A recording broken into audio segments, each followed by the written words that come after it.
Welcome back to Center Stage. Back at the Indian Association of Long Island's 34th Annual Awards Dinner Gala in Melville, Long Island, we'll hear from some respected community leaders. Let's take a look.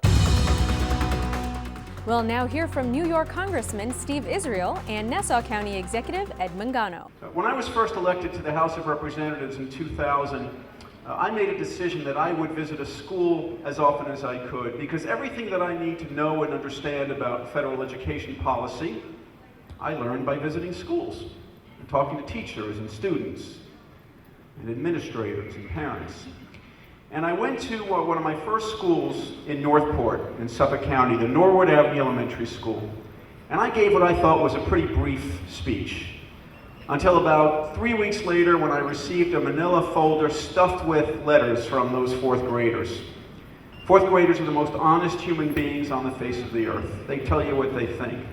And there was one letter that I loved so much that I saved it and I framed it, and it hangs in my office in Washington even tonight. This is what it said in that fourth grade penmanship.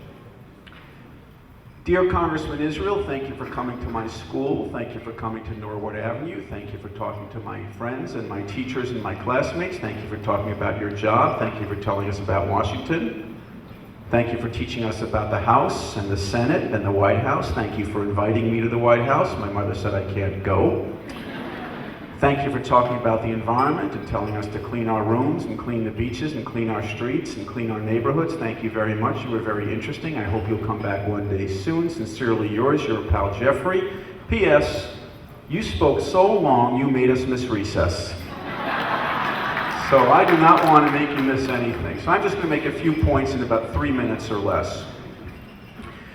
First, I want to thank the Indian Association of Long Island for the vital work that you do in strengthening one of the most important partnerships on this planet, and that is the partnership between the United States and India. That partnership will largely decide what kind of world those fourth graders grow up in and possess, whether they are in the Norwood Avenue Elementary School in Northport, or whether they are fourth graders in Delhi or Agra, in Hyderabad, in Mumbai, in Northport, in Comac, in Dix Hills, and Huntington. Those fourth graders are going to wake up in the next decades, and the partnership between India and the United States will largely determine whether the world is a good and decent place in which they will live, or maybe not so good and not so decent.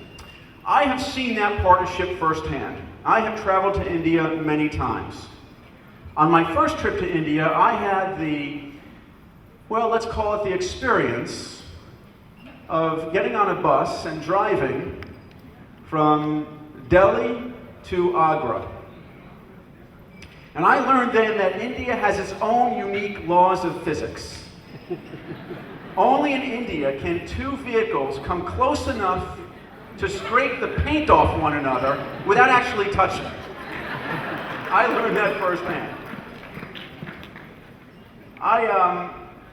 When I think about the world that those fourth graders are going to have, and when I think about what I learned in my visits to India, I know that there are no challenges that are too great that they cannot be triumphed over by our two countries. The challenge of infrastructure, the challenge of income inequality, the challenge of making sure that people in rural areas are doing better, the challenge of investing in education and science and technology, the challenge of harnessing new energy sources, clean technologies, the challenge of making sure that those kids grow up on a planet that is not challenged by climate change and global warming, the challenge of modernizing both of our economies and making those critical investments, the challenge of education. There's not a single one of those challenges, ladies and gentlemen, not one single challenge that we cannot master without strengthening the relationship between our two countries. And I want to leave you with this final story about how I saw firsthand about the opportunities. And I want to thank the India Association for doing everything that you do to ensure, solidify, and advance that partnership. God bless you, and God bless the United States of America. Thank you very much, and congratulations to our honoree. My greatest honor to partner with this organization that does such wonderful work advancing important causes that have made the quality of life in Nassau County increase. We are here to work together.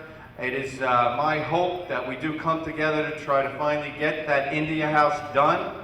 and we have some great progress along that way. And collectively, as I look around this room, I see so many friends, so many leaders, and most importantly, you should know this, is so many people in this room have come to my office not to ask for something for themselves, but to ask how we can collectively make our county a better place for this generation and the next generation.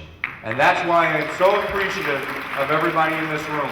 With that, I thank you for having me today. I congratulate all of the honorees. You've distinguished yourselves, and it's my honor to join in your ceremony to recognize these distinguished leaders. Thank you. God bless you, and God bless America. The IALI president then presented plaques of appreciation to Mr. Israel and Mr. Mangano. It's time for just one more short break, but we'll be right back, so don't go far.